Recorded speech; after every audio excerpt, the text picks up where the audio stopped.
Il y avait une question d'Alexandre. Quelle probabilité donnez-vous à un déversement de liquidité sur l'Ether et les autres alts, sachant que le pump du BTC est initié par les instits qui risquent d'être cantonnés au Bitcoin, ETF, MicroStratégie, etc. Et après, tu avais une deuxième question sur les stratégies de sortie, mais on y répondra après. Déjà, la première. Tu veux commencer à y répondre, Théo? Ouais, je pense que c'est assez intéressant et on l'a évoqué. Après, moi personnellement, ça c'est ma vision, il y aura un déversement de liquidité sur Ethereum et sur les autres alts, ce qu'on appelle le chemin vers la alt season qu'on a présenté en long, en large et en travers au cours des dernières années.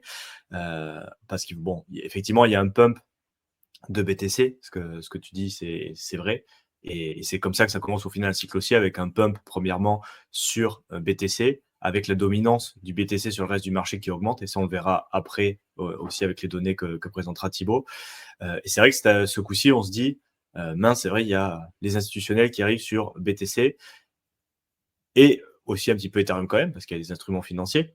Et est-ce qu'il va y avoir cette cascade de liquidité? Mais si tu regardes un peu les volumes, même, alors il me semble que c'était le 11 novembre où il y avait 1,3 milliard de volume journalier sur ces instruments. Pour ce jour-là, ça correspondait à entre 5 et 10% du volume sur Bitcoin total. Donc au final, il y a un effet et les institutionnels ont quand même un impact sur le prix parce qu'en termes de volume, 5-10% des transactions qui sont sur ces instruments, c'est quand même voilà, pas négligeable, donc c'est un impact, mais ça veut dire que 90% des transactions, ça reste sur des exchanges normaux, avec des personnes plus souvent un peu particuliers, qui ont peut-être des gros moyens aussi, mais dans tous les cas, c'est pas forcément des institutionnels. Et il y a aussi beaucoup de retail, et vous et moi, qui ont aussi du BTC en portefeuille. Je pense, voilà, c'est pas non plus la majorité des gens qui a que du alt ou que du memecoin. Il y en a beaucoup qui ont du BTC. Si tu regardes les transactions on-chain, les long-term holders, ils vendent régulièrement. Et au final, il y a aussi un bon nombre d'entre nous, je pense, qui ont du BTC avec des prix d'achat bien en dessous. Et alors, il y a les acides qui font pumper aussi, il va y avoir le retail qui va faire pumper aussi, mais dans tous les cas, il y a pas mal de gens, je pense, qui ont quand même encore du BTC en bague. Et le fait justement qu'on ait cette phase de Bitcoin season qui continue d'augmenter avec des ATH qui sont breakés régulièrement, la dominance qui augmente, au final, c'est plutôt positif pour tout l'écosystème. Alors, il faut voir un peu la patience et ce qui arrivera par la suite, mais dans l'idée, plus tu as le Bitcoin qui monte pendant longtemps et qui prend de la dominance par rapport au reste du marché, et plus tu as des plus-values et de l'argent qui fait sur Bitcoin, mais plus, alors peut-être qu'effectivement, tu auras un ruissellement de la part des institutionnels qui se cantonnera à BTC, Ether, ça s'arrêtera là, mais les particuliers, ils vont faire de l'argent, et plus ils font d'argent sur BTC, plus ils auront envie d'aller chercher la performance sur Ether, qui pour l'instant, par exemple, encore pas encore trop pumpé, et après, pourquoi pas, faire d'autres altcoins, aller être encore plus spéculatif, mais s'il n'y a pas d'argent qui est fait sur BTC, au final, il y aura pas de cascade non plus. Donc, bon, il y a un peu la probabilité que ça va ruisseler, c'est sûr. Après, le pourcentage et C'est le ratio, en fait. le ratio et le volume, en fait, Mm. combien qui va ruisseler, ça, bon, il faudra voir un petit peu, mais évidemment que ça va ruisseler. Et pour l'instant, il n'y a pas de raison de penser qu'il n'y aura pas ce ruissellement. Et même, il faudra voir un petit peu au niveau, comme on l'a vu, au niveau des ETF, est-ce qu'il y a un ruissellement BTC, Ethereum, et éventuellement faire d'autres types d'instruments financiers qui ne manqueront pas de se lancer dans les mois, voire l'année prochaine. Donc, à mon avis, il y aura cet effet-là aussi. Et on l'a vu, par exemple, sur la journée du 11 novembre, où il y a eu un gros FOMO. Au final, tu te rends compte que le prix du Bitcoin, il a augmenté très fortement à l'ouverture des marchés, justement des ETF spot aux États-Unis. C'est-à-dire qu'il y a eu les élections le mardi, le résultat le mercredi, heure européenne, le Bitcoin qui a fait un nouvel ATH le jeudi, vendredi, ça a bien commencé à pumper, sauf que samedi, dimanche, les guichets sont fermés pour les ETF. Et le lundi, à l'ouverture, à 16h30, 17h, donc 9h et quelques heures US, boum, grosse paille, parce qu'en fait, les mecs, ils étaient en train de FOMO comme, Ah comme un bah ouais, comme fauteuil des le fous. week-end, en train de regarder, putain. Et le lundi, à l'ouverture des marchés, donc au final, on voit un peu qu'ils suivent aussi la masse. C'est pas parce que c'est des professionnels, ils ont des moyens, évidemment qu'ils ont des connaissances, tout ça, mais ils sont pas totalement immunisés contre le FOMO et contre des trucs comme ça. Surtout s'ils ont des grosses pressions comme Charles Schwab de leurs clients qui regardent les autres et qui disent putain, mais en fait, eux, ils peuvent acheter de l'IBIT, ils peuvent acheter des trucs comme ça. Vous, comme Vanguard, qui interdit à ses clients, nous, on ne proposera jamais. Mais au bout d'un moment, quand tu es un gestionnaire de fonds, tu as la pression des clients aussi. Quand les mecs ils voient que ça fait plusieurs mois, plusieurs années qu'ils passent pour pour des pauvres dans leur réunion autour des clubs de golf, des trucs comme ça, qui a tous leurs petits copains qui sont chez d'autres gestionnaires de fonds qui sont en train, ah, ben nous on investit, ah, putain la crypto c'est bien, putain on fait des sacrées performances, et les mecs qui sont là avec leurs ETF à 7-8%, le mec hyper traditionnel et tout, leur family office, ils sont un mois, 2 mois, et puis au bout de plusieurs années, ils se disent putain, je commence à en avoir marre aussi de passer pour un gigolo, tu vois. Ouais, c'est ça. Donc, il y a un peu ce côté-là aussi. Bon, c'est un peu humoristique, tu vois, mais il y a quand même cette idée-là. Même s'ils sont pas convaincus, s'il y a une trop grosse pression de la part de leurs clients, les mecs, ils sont là principalement pour leurs clients à la base. Donc, ils vont forcément proposer au bout d'un moment des manières de s'exposer, quoi. C'est clair. Et après, sa deuxième question, c'était que pensez-vous d'un plan de sortie basé sur des ratios de paliers, donc Alt BTC au lieu du traditionnel Bitcoin USD, même si l'on souhaite in fine passer en USD. Donc en effet, euh, en général, bon, pour tous ceux qui n'ont pas toutes ces connaissances-là, qui comprennent même pas les ratios et qui regardent que leur portefeuille par rapport à l'USD, encore une fois, je vais le redire, mais formez-vous. D'accord. Ça sert à rien de regarder les performances de vos alts uniquement en USD si derrière c'est un alt qui n'arrête pas de sous-performer le BTC. L'objectif, si on décide d'aller sur autre chose que du BTC et de l'Ether, c'est pour surperformer. On va prendre plus de risques et c'est pour surperformer. Si derrière, oui, vous gagnez de l'argent en USD, mais que vous avez fait que sous-performer le Bitcoin et l'Ether, vous avez pris plus de risques pour moins de rendement, donc ça n'a pas de sens et ça n'a pas d'intérêt. Souvent, on va regarder les ratios alt Bitcoin parce qu'il arrive des moments sur le marché, notamment quand la dominance du Bitcoin baisse et que son prix continue encore d'augmenter, qu'on commence à arriver sur les moments dits de alt season, sachant qu'il y a plusieurs vagues et ça ne se passe pas d'un coup, où on a la majorité des alts qui ont tendance à ce moment-là à surperformer le Bitcoin. Souvent, ça arrive. Le cycle précédent, c'était sur les deux, après la deuxième semaine du mois de janvier de 2021, où la dominance du Bitcoin avait atopé, ou après on a eu une baisse de la dominance. Donc il y a une partie de l'argent qui était sur le Bitcoin qui s'est déversé en fait sur de l'Ether, sur le top 10 market cap, et après sous forme de vagues sur les cryptos un peu plus volatiles et un peu plus risqués. Et ça n'arrive pas d'un coup, hein. Encore une fois, il y a des vagues, il peut même y avoir plusieurs vagues dans chaque vague. Et il y a un intérêt du coup de regarder le ratio alt par rapport à Bitcoin si on a pour objectif souvent d'accumuler plus de Bitcoin. Parce que souvent, ce que font les gens, c'est qu'ils vont acheter des alts quand ça sous-performe le BTC, si vous faites les choses intelligemment. Ensuite, on va avoir une augmentation du Bitcoin. On peut avoir certains alts qui peuvent surperformer à ce moment-là, mais globalement, ce n'est pas trop le cas. Et quand on a la dominance du Bitcoin qui baisse, là, on a les alts qui commencent à surperformer le Bitcoin. Là, il y en a qui en profitent du coup pour se dire, bah OK, en fonction des types de coins, sur des anciens schémas narratifs ou sur des coins de nouveaux schémas narratifs, des coins de cycle 1, etc., on ne va pas gérer ça de la même manière, mais on va transformer ces performances de nos alts en les transformant directement en Bitcoin pour sécuriser des plus-values, parce que l'objectif, c'est d'avoir plus de Bitcoin, c'est pas d'avoir plus de dollars. Voilà. Mais l'approche est différente. Donc du coup, pour en revenir à sa question, je pense que c'est pas forcément une mauvaise chose en soi, parce que ça prend sens dans l'approche globale de te dire si j'investis sur des alts, c'est pour surperformer le Bitcoin. Mais globalement, quand tu utilises cette approche-là, c'est pour objectif de dire tiens, il y a un certain ratio qui est intéressant pour moi par rapport à cet alt. Si tu es à l'ATH de ton alt par rapport au Bitcoin, ça peut être intéressant de te dire ouais, là, on a une super grosse performance.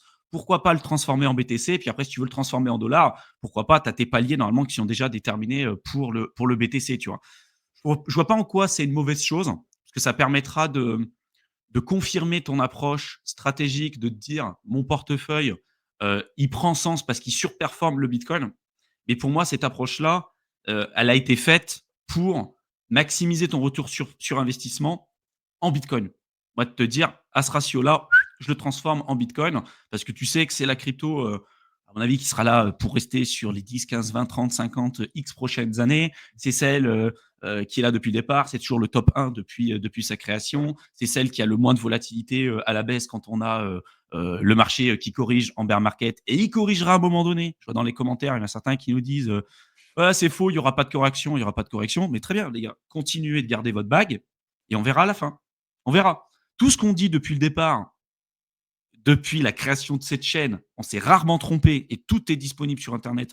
Vous pouvez le retrouver. Et depuis ce cycle-là, on vous accompagne quand même depuis 2022 sur ce cycle très régulièrement.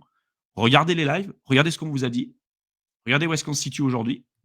Il n'y a qu'un moment où on s'est trompé sur le timing.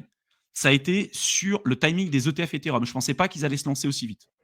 C'est tout.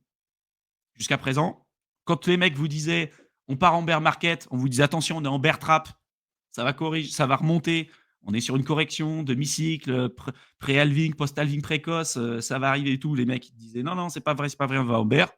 Tac. Et là, aujourd'hui, c'est les mêmes personnes qui rachètent ton bail. Donc bref, faites attention aux personnes que vous suivez sur internet parce que beaucoup vont vous raconter n'importe quoi et beaucoup ont un intérêt de vous raconter des choses et qui ne sont pas basées sur des événements historiques, encore une fois. Donc je sais pas si tu veux rebondir sur cette question-là, d'Alexandre, Théo, Non, mais mais je suis d'accord avec toi sur la stratégie au final, mais c'est vrai que au final, c'est pour ça qu'on donne toutes ces infos aussi et des pistes de réflexion pour que vous puissiez faire votre propre avis. Parce qu'au final, il y en a personne n'a la même stratégie. Tu vois, il y en a qui veulent sortir en fiat pour acheter une baraque, pour faire des trucs dans la vie réelle. D'autres qui veulent sortir en fiat pour investir sur sortir un peu de la crypto. D'autres qui veulent accumuler un max de BTC. Donc effectivement, en fonction de ce que tu veux faire, c'est pas forcément la même stratégie, les mêmes horizons, c'est pas du tout pareil. Donc c'est bien de discuter un peu les différentes stratégies pour que tout le monde puisse penser. Parce que pareil, tu vois, tu dis, est-ce que je fais une sortie uniquement par palier de prix? Si jamais mon coin atteint tant, je vends tel pourcentage. Ou alors est-ce que je fais plutôt par rapport à mon prix d'achat? Ou alors est-ce que je fais plutôt une sortie par palier, tout d'un coup, tu vois? Et au final, ça permet aux gens de se dire, OK, moi je suis dans cette situation, mais qu'est-ce que je peux faire par rapport à ce que j'ai pu mettre en place, ce que j'ai réussi à faire, ma situation, ce que j'ai envie de faire? Parce qu'au final, il n'y a pas de recette magique. Il y en a, ils demandaient aussi dans le chat, est-ce qu'il faut vendre tout d'un coup ou par palier? Bon, tu vois, très formez-vous, souvent, c'est formez-vous. mieux de vendre pas palier, tu vois, mais il n'y a pas de recette magique et c'est pas, tu vois, il faut absolument investir dans cette crypto à ce moment-là, sinon tu as raté ton bull run. Non, c'est pas ça. Et, euh, et Et souvent malheureusement, et heureusement souvent aussi. vendre tout d'un coup, c'est pas la bonne approche. Il Exactement. faut pas Non, se mais tu vois, leurrer. quand tu demandes et quand tu es sérieux dans ta demande, c'est que visiblement, il y a pas mal de chemin à faire encore sur la stratégie de sortie et même très certainement sur d'autres éléments. Quand tu demandes est-ce qu'il faut que je sorte tout d'un coup pour rentrer sur un autre truc ou est-ce qu'il faut que je rentre par palier, mais très certainement, ouais, il y a beaucoup de C'est que choses déjà, si tu poses à la comprendre question, encore, tu vois. c'est que c'est pas ton moment pour investir. Mais je vais être cru, hein, mais c'est la réalité, hein. Quand on en a des personnes dans les commentaires qui nous disent quel projet faut acheter, est-ce que c'est le moment d'acheter, est-ce que c'est le moment de vendre, bah, a priori, c'est pas le moment d'acheter pour toi, c'est pas le moment de vendre pour toi, c'est pas le moment de faire quoi que ce soit en fait. Si tu n'es pas capable de répondre toi-même à cette question, tu vas te faire éclater sur le cycle. C'est sûr, parce que tu n'as pas les connaissances de base en fait. Et ça, personne vous le dira parce que bon, il y a toujours un intérêt pour certains d'aller chiller tout un tas de trucs. Vous verrez que si vous nous suivez depuis un certain temps sur cette chaîne, on n'est pas du tout là-dedans. Mais si vous avez vraiment pour objectif et pour ambition d'investir sur le long terme, vous avez compris l'intérêt de la crypto, que c'est un accélérateur financier, c'est pas un moyen de devenir riche rapidement, que peu importe ce que vous allez faire sur le marché, vous allez être testé à la hausse ou à la baisse, et que si vous n'avez pas de la conviction, si vous maîtrisez pas ce que vous faites, en général, ça se finit très très mal. On continuera de le répéter parce que c'est important, il y a des nouveaux qui arrivent. On ne pourra pas sauver tout le monde, hein, et on n'a pas vocation dans tous les cas à sauver tout le monde. On sait que notre discours, c'est absolument pas non plus ce qui est dans l'ambiance générale, parce que la majorité des gens vont suivre un discours qui va dans leur schéma narratif, c'est-à-dire on va avoir des personnes qui vont suivre exclusivement des personnes qui vont leur dire qu'ils vont devenir riches rapidement et qui vont leur chiller le top 10, le top 50 et le top machin. Et d'ailleurs, tu le vois en termes d'engagement, hein. Quand tu as une vidéo sur YouTube ou même sur Twitter, quand tu dis voilà, transformer 100 balles en 1 million, où vous allez devenir riche, on n'en est qu'au tout début et tout. Alors que si tu as un discours un peu plus magnanime et un peu plus mesuré, tu as nettement moins de vues, tu as nettement moins de likes, tu as nettement moins de repartages et tout. En fait, les mecs vont suivre un dialogue et un discours qui va aller dans leur sens, et en l'occurrence, de devenir riche rapidement en faisant pas d'efforts et en pensant qu'on n'en est qu'au tout début. Si c'est ce que vous recherchez en regardant notre contenu, je vous invite tout de suite à partir parce que c'est pas ce que vous retrouverez ici. Si par contre, vous êtes dans une approche, comme ce qu'on dit depuis le départ, contrarien, avec de la vraie réflexion, de vous dire que la crypto sera là dans les 50 prochaines années, des opportunités, il y en aura tout le temps. Vous avez compris il y a un intérêt de devenir autonome, qu'il faut faire confiance à personne, qu'il faut avoir des connaissances de base, que c'est du player versus player, que si vous arrivez, vous avez 4 mois d'expérience en crypto, c'est-à-dire vous n'avez rien vu hein, en crypto, et que vous commencez à arriver en disant faut que j'achète un truc et tout, et que vous n'avez aucune stratégie, rien, aucun recul, vous êtes en face de personnes qui sont là depuis des années, qui ont préparé leur approche. Nous, ça fait quand même depuis 2022 hein, qu'on prépare ce cycle quand même, les gars. Notre stratégie de sortie, elle est prête depuis plus de 2 ans et demi. On sait exactement ce qu'on va faire sur tel niveau, etc., etc. On partage tout ça sur le programme d'accompagnement. Pour ceux qui veulent y jeter un coup d'œil, vous avez le lien dans la barre d'infos. Et voilà, je vous le dis, c'est plus aujourd'hui la crypto, c'est plus un marché de débutants. Terminé. Il y a des instits, Il y a des professionnels aujourd'hui qui sont sur le marché. On n'est plus sur le cycle de 2017, on est encore moins sur le cycle de 2013. Il y a plein de belles choses que vous pourrez faire. Et comprenez et posez-vous vraiment la question, quel est l'avantage concurrentiel que j'ai? C'est tout. Si vous voulez faire du trading, pareil, c'est pas sur cette chaîne que vous retrouverez ça. On fait pas de trading sur cette chaîne, on fait de l'investissement long terme, parce qu'il y a plus de chances et de probabilités de réussir à faire ça et à réussir à gagner de l'argent. Si vous faites du trading, si vous regardez les stats, ça ne veut pas dire que vous ne pouvez pas gagner d'argent. Il y a des gens qui gagnent beaucoup d'argent avec le trading, etc. Mais c'est des professionnels, ce n'est pas des particuliers pour la plupart d'entre eux. Ce n'est pas des mecs qui vont faire des effets de levier. La plupart se font éclater, y compris sur un marché aussi baissier, parce qu'en fait, les mecs, on va toucher leur stop loss et tout, ils vont se faire liquider. Ouais. Et ça, c'est game over. C'est game over. Regardez l'historique des personnes que vous retrouvez. La plupart des mecs qui vont vous faire du trading et du chartisme sur TradingView, la plupart d'entre eux ne gagnent pas de la thune avec leur trading, d'accord? Ils vont gagner de la thune en vous chilant des liens d'affiliation pour aller vous faire liquider sur Bybit. C'est ça la réalité. Donc attention, d'accord? Méfiez-vous des personnes que vous allez avoir en face de vous. Ne faites confiance à personne et pas à nous. Je le répète, je continuerai de le répéter. Pour les anciens, je suis désolé si je suis un perroquet, mais c'est super important. On va reprendre une autre question et après on va continuer. On est 418 en live, c'est énorme. Je crois que c'est la première fois qu'on a ce genre de vue depuis un long moment. Donc Depuis ça fait 2021. plaisir. Ouais, Donc depuis ça 2021. fait 4 ans. Ouais. Voilà. Ça fait plaisir. Ça fait plaisir, les gars. Mais voilà, on est aussi franc avec vous. C'est pas anodin par rapport au prix. Par contre, 414 en live, 253 sur YouTube, 166 sur Twitter. Il n'y a pas autant de likes, hein, les gars. Faites péter la barre des likes, ça vous coûte rien. Voilà. Faites péter la barre des likes, commentez, partagez, retweetez sur Twitter. Il y a beaucoup plus de rats que sur YouTube, donc vraiment faites péter les likes. Souvent, on est des fois 200 sur Twitter, il y a 10 likes. On ne va pas vous dire que ça va vous arracher un bras de cliquer sur le petit cœur. Nous, ça nous booste dans l'algo, ça nous encourage à faire ce qu'on fait. Ça vous coûte rien, donc vraiment faites-le, les gars, ça nous aide énormément.